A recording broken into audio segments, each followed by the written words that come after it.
Welcome to this week's edition of the Dugout Dish Podcast. I am Andy Kirikides, joined by my lovely co-host Keith Glasser. How we doing? Great. How are you? Good. Today, we had a very nice, thoughtful email sent to a loyal listener, and we're going to cover some of the questions that he posed in this email that I think are very relevant to the topic of college baseball recruiting. So let's dive right in. All right, first question. With the state of college baseball the way it is, regarding roster rule changes, transfer portal, is it wise to agree to a verbal commitment in the summer before your junior year, or should you wait until next summer? I think me and you are probably going to have similar answers to this, in that it depends. If my knee-jerk reaction to this question was, if you get an offer from a school that you are ready to commit to, you should take that offer. Right? If all the stuff lines up, you like the coaching staff, it's the right academic fit, it's the right level of play, it's the right opportunity, it's the right offer, I don't think waiting benefits you in any way, shape, or form, right? And this is likely going to fall for kids who are getting offers in the ACC or the SEC or something like that, right? Like, you're probably not going to be able to say no to some of those schools, right? And the reason I say that is that if it's the right offer at the right level and it checks all the boxes for you, those coaches aren't going to wait around, and you may not get something that comes around that fits like that. But if it matches, yeah, absolutely, I think you should take that offer. With that being said, if you've got offers from schools you're just not interested in at all, or you want to bet on yourself, so maybe you get an offer from like a low mid-major, and it's a big offer, and they really like you, but you think you've got an off-season of development that's going to get you into another category. Yeah, I could see waiting until the next summer. But I think this is one of those questions that it's going to be unique to every single individual. And you have to have a really good idea of what you're looking for. You have to have a really good idea of where you're at right now and where you think you could potentially be. So my response in summary is, it depends, but if the offer is right, take the offer.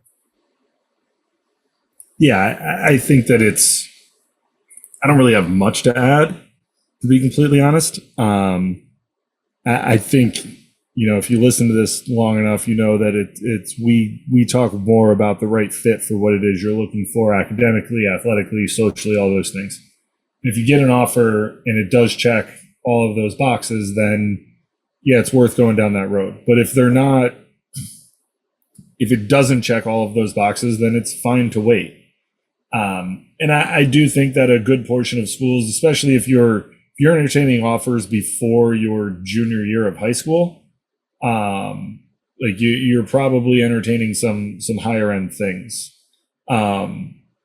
Power 4 type schools is what I mean by that. So like, you do want to take your visit and see what it looks like to make sure that those things check the box and that you do feel comfortable saying that that's where you want to go to school for, what essentially amounts to the next 6 years of your life. Your 4 years of college and 2 years that you have left playing high school baseball, that you're comfortable being there. But if those things don't line up, then it's fine waiting. And again, I should elaborate. I think that you're going to have those coaches that are going to be very clear in what their time frame is for commitments. They might tell you like, hey, like we're like more or less deadline you. Like we're going to give you about a month or so, or however many, whatever it might be in their program, where they're going to give you an opportunity to really try to figure that out over the course of the next however many weeks, a month, so that you can really make that decision.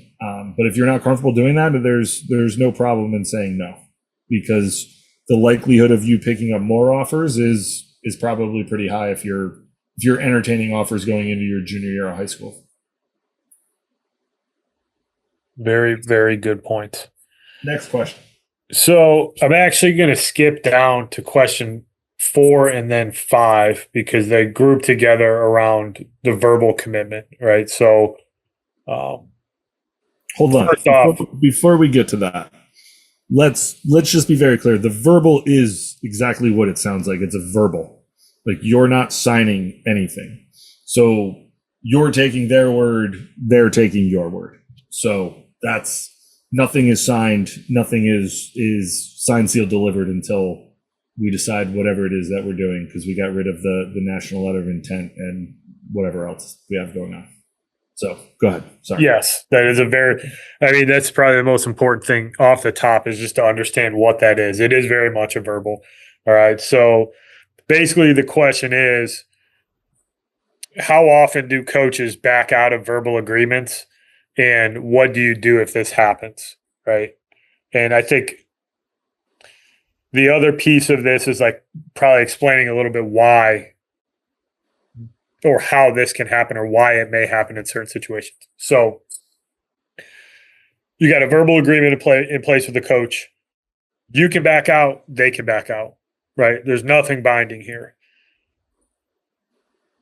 How often does it happen where a coach pulls an offer?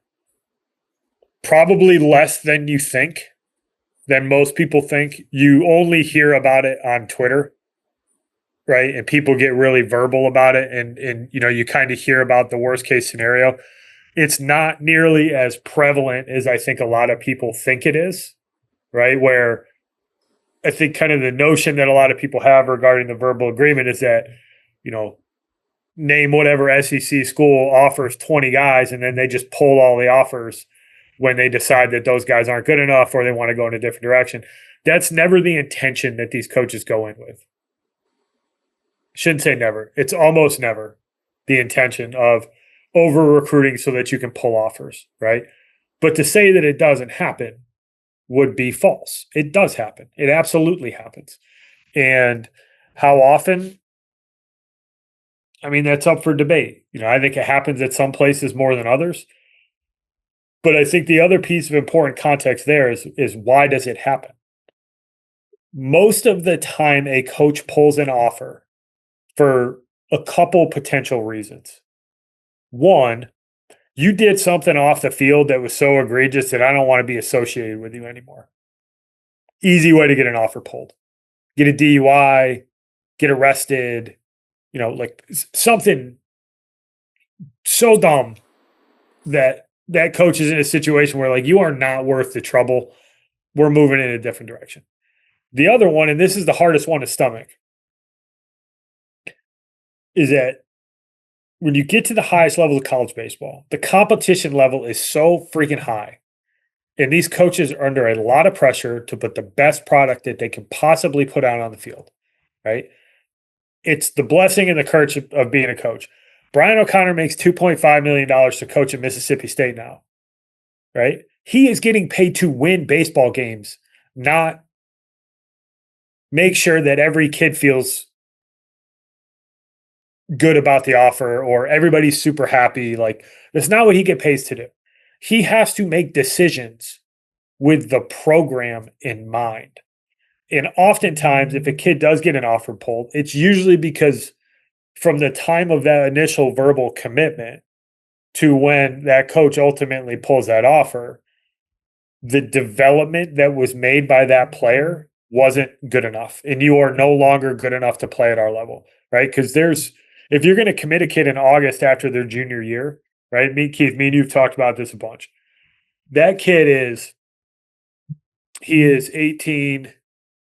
He's 24 plus months, call it 30 months away from playing a college baseball game, right?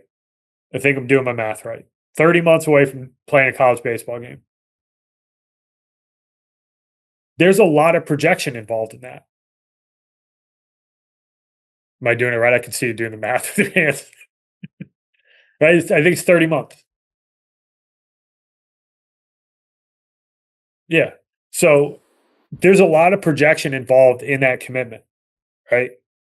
If that kid doesn't get better and he doesn't continue to develop, there comes a point where if they commit you at 87 to 89 and you got a really good breaking ball and you're 6'3" and 175 pounds, and you fast forward a year and you're still 87 to 89, 6'3", 170 pounds, I may have some concerns about your level of commitment to getting better, right? Some kids take a step back. And unfortunately, due to the circumstances at which some of these coaches find themselves in, you ultimately have to make a decision as to whether that kid is good enough to play for you. And coaches, they don't want to have to make that decision. We'd all like to get it right on August 1st, right? I'm going to offer 10 guys. I'm going to stick with my 10 commitments. I don't have to worry about that class forever, right? But that's just not how it works. So, yes, it happens. It's usually for a couple reasons. One side of it is you have to take ownership of your development to put yourself in a position to not get decommitted, right? And if it does happen, you got to go back to the drawing board. It's as simple as that. Like, you can't feel bad for yourself. You got to go back to the drawing board. You got to go try to find a fit. Because if you got committed that early, you're still probably pretty good. So there's probably some options out there for you. But you definitely gonna have to take a step back and put together a plan and target some new schools. Yeah, I think the other thing too is that, and you hit on it with the Power Fours, where a lot of these guys are getting paid a lot of money to win baseball games, and this, with the portal, with the influx of money into college baseball, with the growth of college baseball and where we're at, like it is a business. And with revenue sharing and NIL money, it is a business. And Jay Bills has talked about this, and a lot of other people have talked about this. But that's what this has become. And it is tough, I think, for young men to enter into that kind of world, maybe not necessarily understanding what it all is. And what I mean by that is that you have, like, you're going to commit whenever it is that you commit. And if you do end up committing to some of these schools, like, you do run that risk of being, decommitted and told that you don't have a spot anymore. The roster limits are going down.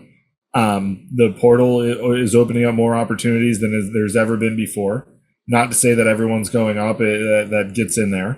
But there's more players that are available to coaches than there ever have been before. And at those levels where coaches are really trying to win, almost immediately, that can play a factor in. And if you're not going to be able to either A, put in the time in order to get yourself to be super competitive when you set foot on campus, and or you do regress and take a step backwards, then that could happen. And to your point, it does not happen nearly as much as a lot of people think that it does. But that's always going to be a factor, and not just before you get to campus, but when you get to campus. You might be told after. Just going to say that. Yeah, like you might get told after your freshman year, like, hey man, like, we don't have a spot for you next year because we just don't see you being able to really compete and help us win here at this level. And you might find yourself in the transfer portal and trying to find another school. So it's not just it's not just the verbal commitment. And I know we're taking this thread a little bit further down the road, but it's all kind of the same thing, right? Like you can absolutely get decommitted. You also could get told that you don't have a spot anymore once you're actually there. But the reality is that if you can continue to develop and you continue to compete, you continue to produce, it's not to say it's never going to be an issue, but it would be, you're going to find yourself less likely to be having those conversations than if you stop working and take steps back and you're not competitive. And, when you show up in games and you have the ball and you're on the mound, like, everything you do in practice got to show up. Same thing when you're at the plate or when you're playing defense, so all of those things that, they all factor in, and it's an everyday thing, right? Like, coaches will always tell you your opportunity is every day, how you go about your business every day and what you do. And it holds true when you're in high school. What you do every day is going to ultimately help you get better in the long run to where you probably will not find yourself in these types of situations. But to think that it doesn't happen is a fallacy. And, to think that it happens all the time is a fallacy. It is a small number of people. But generally speaking, there's going to be reasons as to why. And again, coaches don't want to have these conversations. They don't enjoy doing it. But with the way that college baseball is, the business that it is, they are starting to become more necessary conversations than they ever have been in the past. And you bring up a good point about when you get to campus, because I would say that it's more prevalent to lose your spot when you get to campus, not before you get there. Yeah. Because there's always, when you're a high school kid, there's always the promise of you getting to campus and developing. But once you get to campus, if you don't develop, you're way easier to move on from. It's really just that simple. Right? You've been in the environment. I've seen you try to interact and compete at this level. It's just not going to work. That could be character issues. It could be just maybe not far enough along, and they don't see, you really being able to contribute. So, I think at the end of the day, probably the crux of this conversation is around, we started talking about the verbal commitment and what does that mean, but I think from a playing perspective, from a recruit perspective, you're always getting evaluated. Always. And you owe it to yourself, probably more than anybody, to make sure that you continue to your development and put yourself in a situation where the coach who recruited you and offered you that spot and you accepted that offer, that you don't put them in a situation where they second guess anything about whether you're going to be good enough or not. Right. And I think that, sometimes, and it happens with young guys, right, that they commit early and they don't do what's necessary to get where they're going to go. Because if you're one of those guys who commits in August, you're probably a pretty high-end player. You're probably going to a pretty darn competitive program. And it doesn't get any easier when you get there. It gets way harder because that filter is a lot finer. So on the flip side of a coach pulling his offer, the next question is, what if you decommit, right? Say you commit early, maybe you see a big spike in talent, you get some other schools that come back and they ended up making an offer to you, since it all is verbal. And let's be honest, there's no honor amongst thieves in this. There's nobody shy about going after a guy who blows up. It happens all the time. Is it wrong to back out of a verbal commitment? Does it blacklist you or create a negative reputation for the player that you are?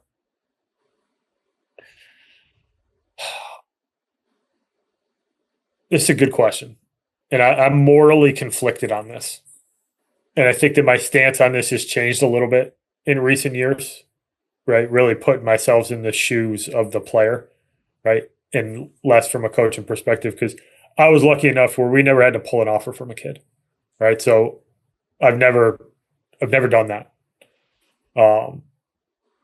Have had a kid back out of an offer to go to a bigger school.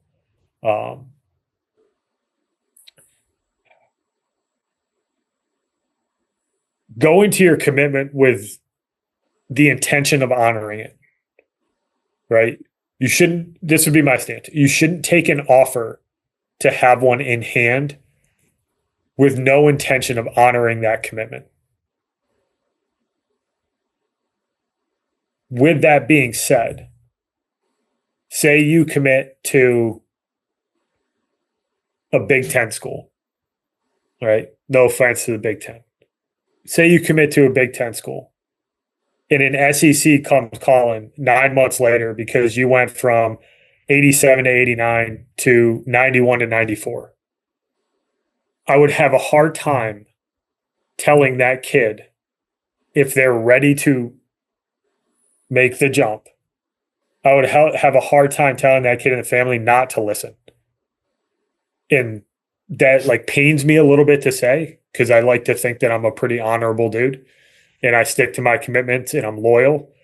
But I think in today's game, with money involved, right? And there likely is money involved, that that happens. And I think that you have to at least consider it. I don't think that decommitting puts a stain on your name. I think coaches understand the landscape.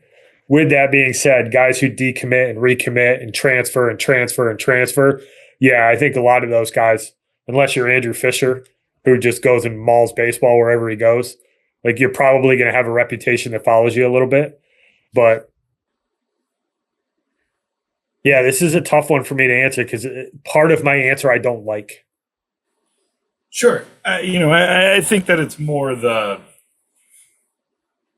if you asked me this question 5 years ago, 6 years ago, my answer would be I don't think that you should ever verbally commit somewhere and then decommit. I think we are very close to a football model where we're flipping recruits, and it's a big deal in college baseball. The amount of money, I just touched on it, this is a business. Like any way you want to slice it, every single sport in college is now way more business oriented than it's ever been. I do not think that you should verbal to a place with the intention of just using that verbal commitment to shop yourself elsewhere. I think you can get a little bit of a blackballed bad name if that is the intent behind you committing somewhere in order to try to force your hand at other schools. But if you're committed somewhere and you do make a huge jump,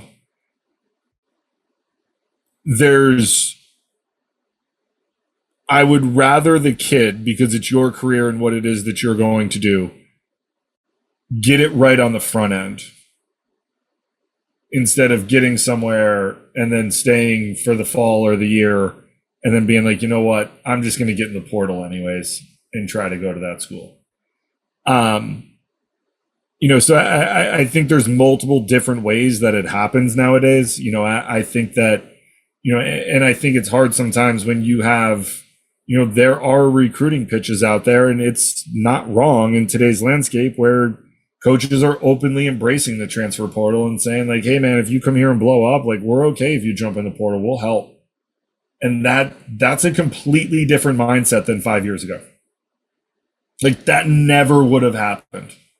So what's the difference on the front end of it? Right? Like what is the difference? Instead of going there and coaching for a year, or, developing for a year and then leaving, if you've popped and a school that can offer more money and can, give you more scholarship and better facilities and whatever it might be that's on your list of things that you want to check the box on, if it's a better situation, I'm going to have a hard time telling somebody, yeah, you shouldn't look for that better situation because of this. And it's not like I agree. Like I never would have had this answer 5 years ago, but the landscape of college baseball has changed. Like make no bones about it. And, I think that this is something that's going to happen quite frequently. No, I don't. But I'd be lying to you if it doesn't happen a handful of times over the course of the year. Right? Like it's going to happen, and it's going to be more normalized. And some people are still not going to like it, but this is what college baseball is. And I truly, honestly believe that we are very close to a football type setup where guys are going to commit and then guys are going to flip. They're going to get flip commitments into other schools and do those types of things that we've never seen in baseball, because baseball forever has always been, it's a gentleman's sport. You say that this is what you're going to do, that's what you're going to do, right? It's the same reason that, your volunteer assistant in college baseball makes $0. You got to pay your dues before you go do it. Same reason you and I worked for free for as long as we did, because it's just what you do in baseball. And I think that it's one of those things that is going to change. And at some point you have to adapt or die. in this model. And I think that a lot more people are going to swim towards the side of adapting than not.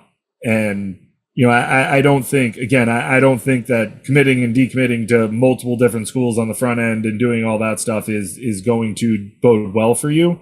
But, if you were committed to Marist, and I'm only using Marist because it's our alma mater, and Tennessee calls you, I'd have a hard time telling you, like, yeah, man, you shouldn't listen to that.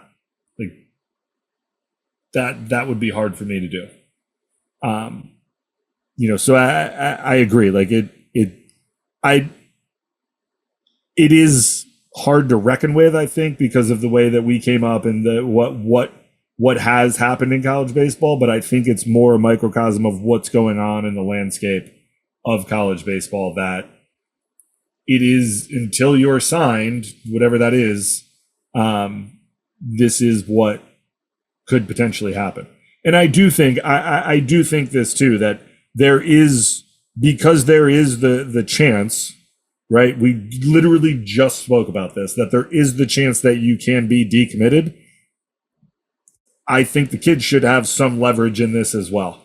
And look, some things could change too. Like, you might change your verbal commitment because the coach that recruited you went to a different school, right? So you could be committed somewhere, and then that head coach and coaching staff leaves. You might not want to play for the next head coach or whatever it might be. You could change your verbal that way.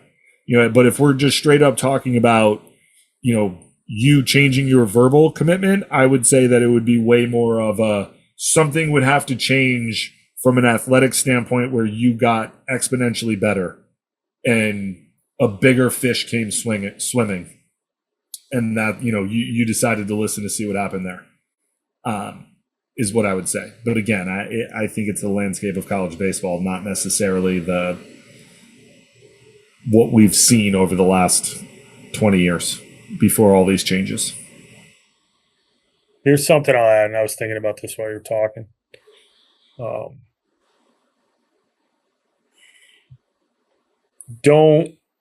This kind of goes back to, like, if you're going to make a commitment, commit with the intent of going to that school, right? If circumstances come up that warrant you decommitting, okay, right? It's part of the conversation now. It's, as you said, the landscape's changing. The coaches used to have all the leverage. The players got some leverage now, and I think that's a good thing. What I would caution against is committing and then having somebody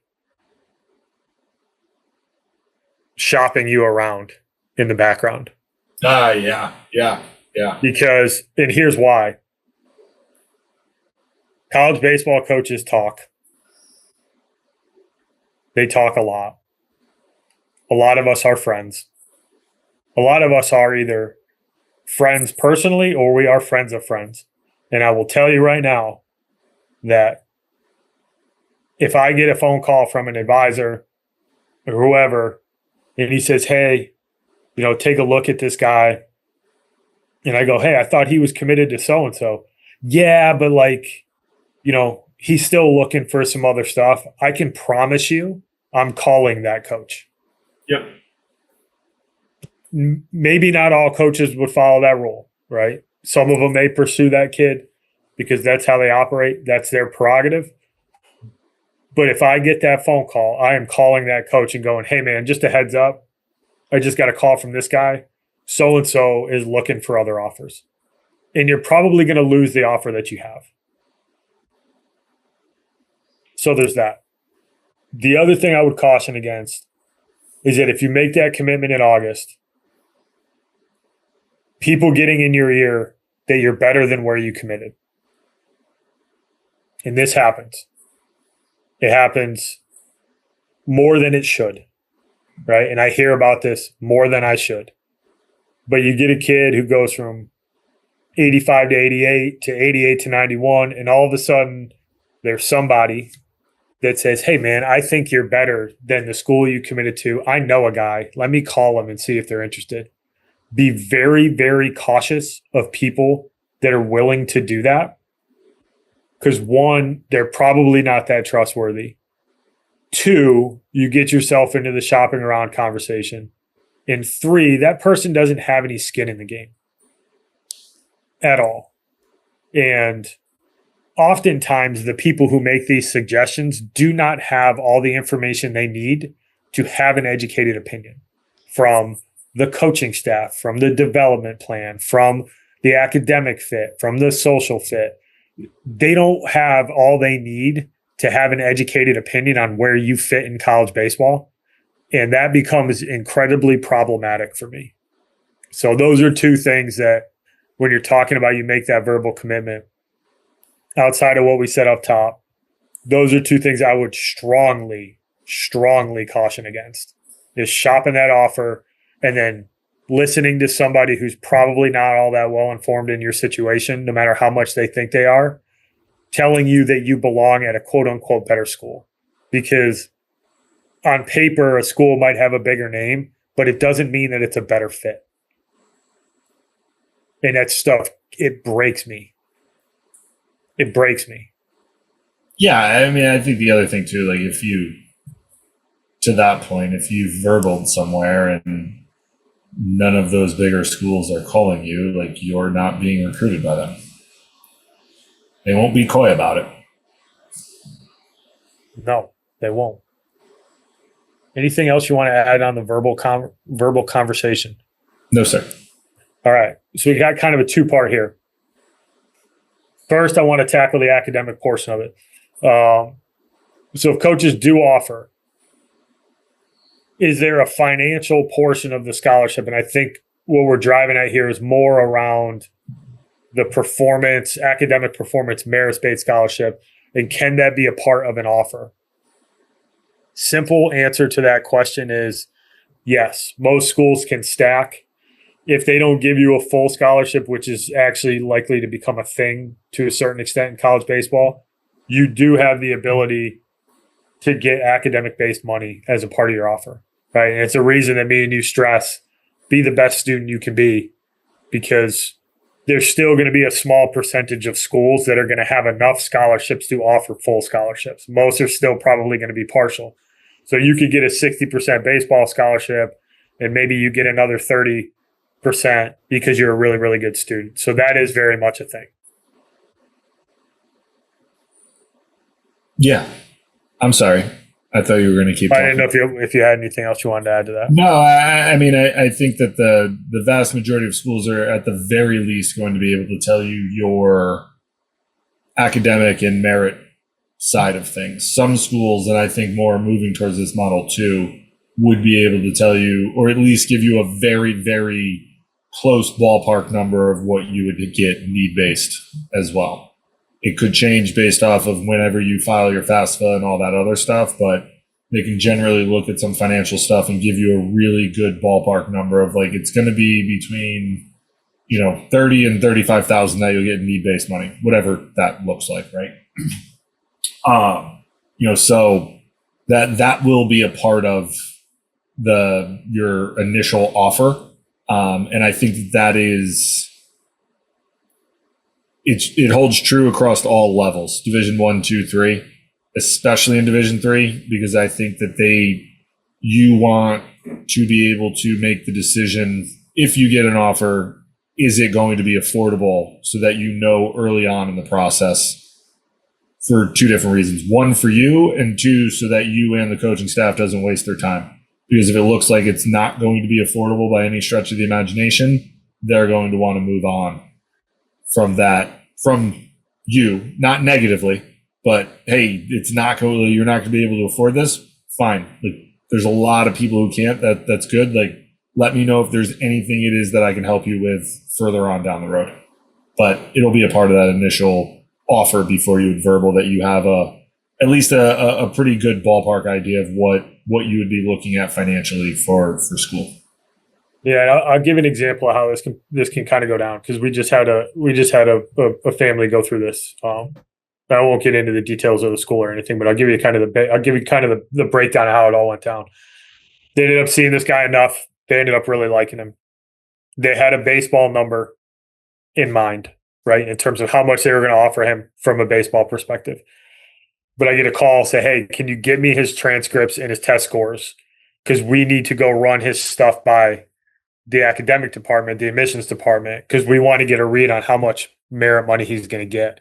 So we have a picture of what the whole offer is going to be so that we can break down this is what the full offer is. And that's a fairly typical way for a lot of schools to operate, is that they'll put a baseball number on you. We're going to give the kid 20 grand, right? All right, cool. We also know he's a really good student, so let's go get an academic read on him. And they'll come back and say, hey, if you want him, he's going to qualify for 15 grand. Now I can go back to you and say, hey, Keith, here's our offer. We freaking love you. We want you to be here. Total package is going to be $35,000. 20 of that's going to be baseball money. 15 is going to be merit.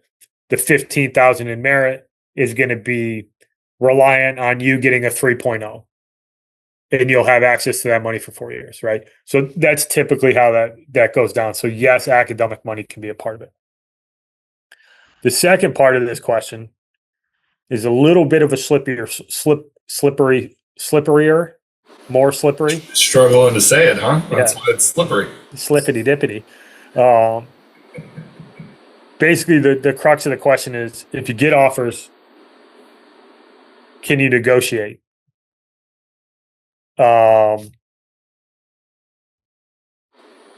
Yes and no, right? This is one of those things that you probably got to have some leverage, right? If they're the only offer, they're probably not going to be open to you being like, hey, you offered me 30, but like, I'd really like 35. They're probably going to say, hey man, take it or leave it, right?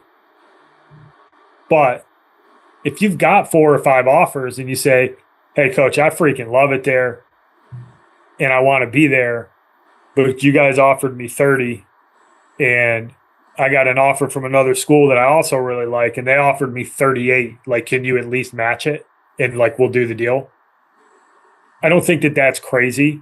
But the idea that you're going to walk into every offer with the ability to negotiate, I think would be a little bit of a misnomer.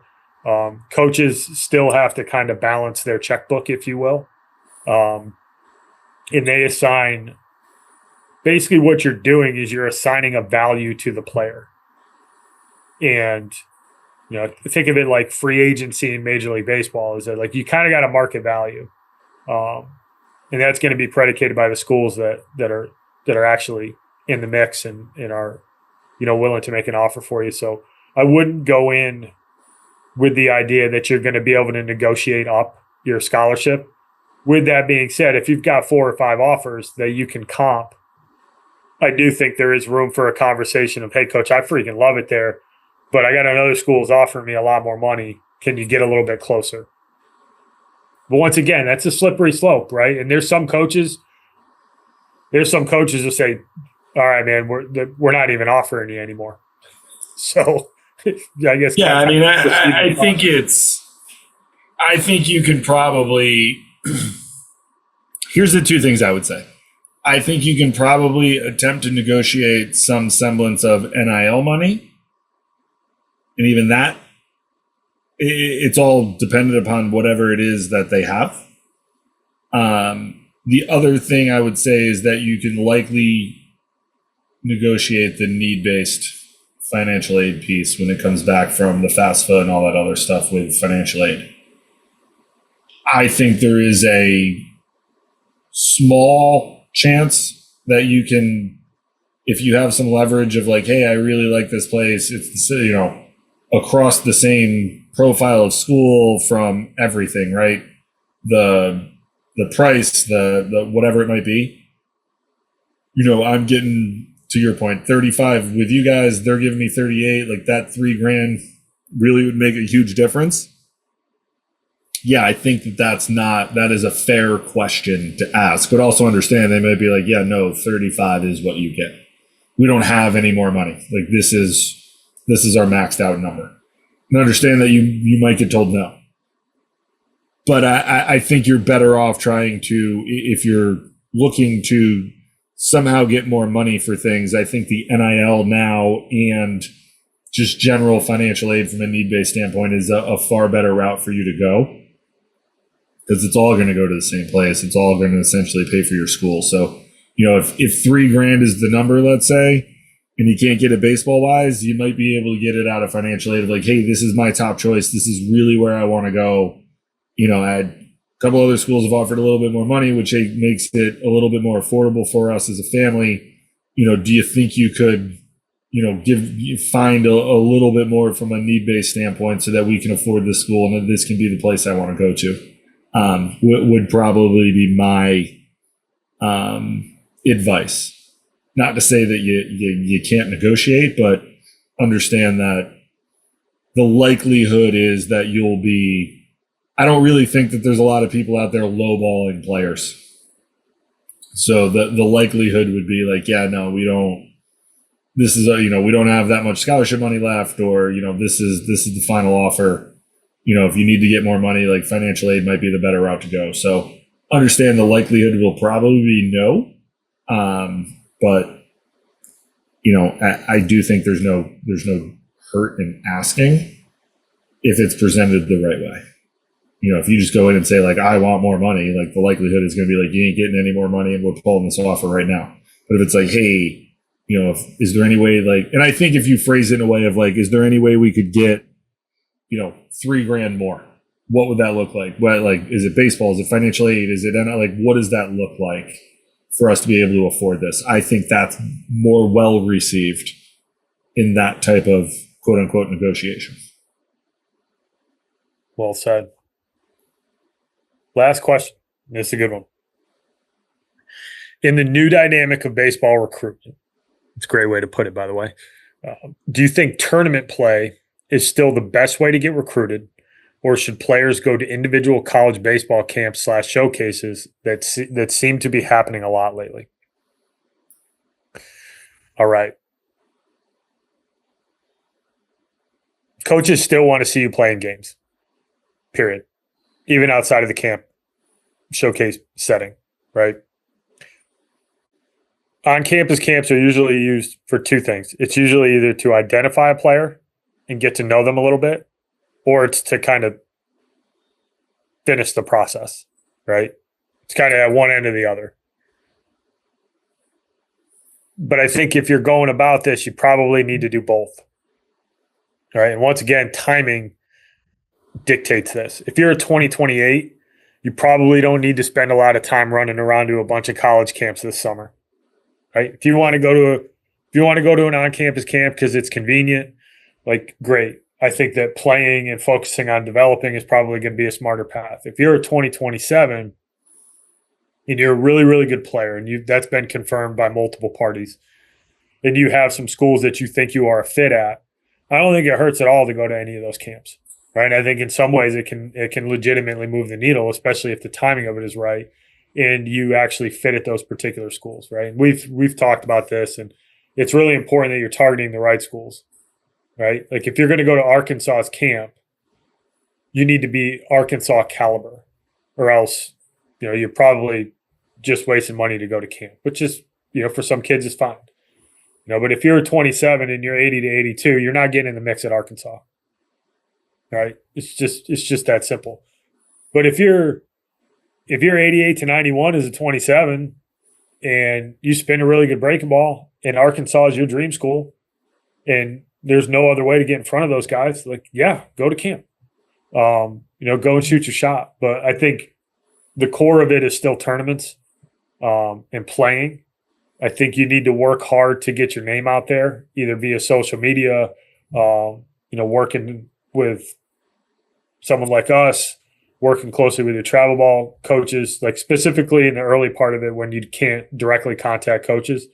And you got to have a really good assessment of where you fit in the grand scheme of things in order to target the correct camps. But if you're playing in the right tournaments, playing well in those tournaments will do you really well, will do you really good. With that being said, I do think it is beneficial to supplement it with some well-targeted on-campus camps and potentially some events that are going to get you a little bit more exposure I think the 26 conversation, or like when you get into your junior summer, I think it's a little bit of a different conversation because you're kind of in the last window of recruiting and you need to really be strategic about where am I going, when am I going, who am I in contact with, where do I fit, and starting to make really good decisions. But early on, targeting a couple camps I think can be beneficial.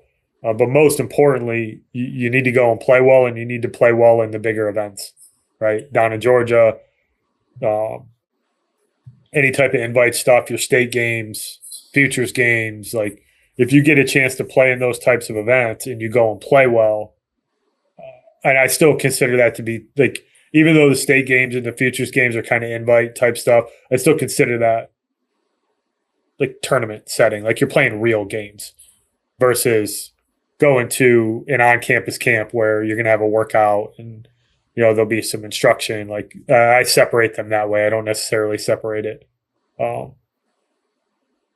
where like the state game is a camp. If you get what I'm saying, I'm picking up what you're putting down. Yeah, I think that you have to do both. The on-campus camp is going to be a little bit more, to your point, identifying / making decisions on guys that you've seen before. But ultimately, we all want to see guys play in actual live game settings because we want to see what shows up in game when there's something on the line. I do think it's a little bit less intense nowadays because I think a good portion of the showcase tournament stuff has become more about showcasing than it is winning, which you really got to work through to kind of see those types of like those character traits that you're looking for. But ultimately, you're by and large playing against players that are aspiring to play college baseball or at least want to play competitive high school baseball. You're going to have some guys that are playing that are going to go play football or hoops or soccer or whatever in college, but they're competitive and they want to continue to play, high school baseball at a high level. But you're playing against, for reference, players that aspire to do that, which generally means you're playing against better players. Coaches want to see how you show up against your peers and what it looks like playing against them. So they're going to want to see you play in these games. They want to see how you react in games. They want to see how you handle adversity. They want to see, what happens when the umpire keeps keyholing you. What happens if guys make errors behind you. It's really easy to be going, everything goes well when everything's going good.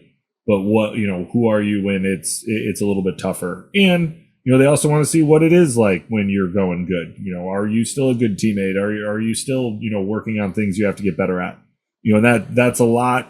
You can discern a lot of that information in watching tournament games and just, regular one-off games. The other is, the camp is a little bit more designed for you to figure out whether or not that coaching staff is for you and you are for them. So there's pros and cons to each. I would say that if you're into this recruiting cycle, you're going to want to go to the correct tournaments. You want to go to the bigger ones where a lot of coaches are going to be at. There's a lot out there, right? There's a lot of different tournament companies and things that are being run. So you want to go to some of the tournaments that are going to be recruited by a lot of schools. The safest one I could tell you is, a bunch of Diamond Nation tournaments. You could go to the Northeast Baseball Complex. I'm talking more Mideast Atlantic here, Northeast New England, Baseball Heaven, places like that where there's going to be tournaments that are going to be held, and there's going to be a lot of coaches that are going to be in attendance. Some of these one-off tournaments and smaller organizations, not that they're bad or anything, but you don't know what you're going to get from a coaching standpoint or a recruiting standpoint at some of these events. So, the bigger ones are a little bit easier to kind of know what it kind of is that you're getting. And the camp stuff, target the ones you want to go to, coaching staff that you've had relationships with to see if they might end up ultimately be the fit for you.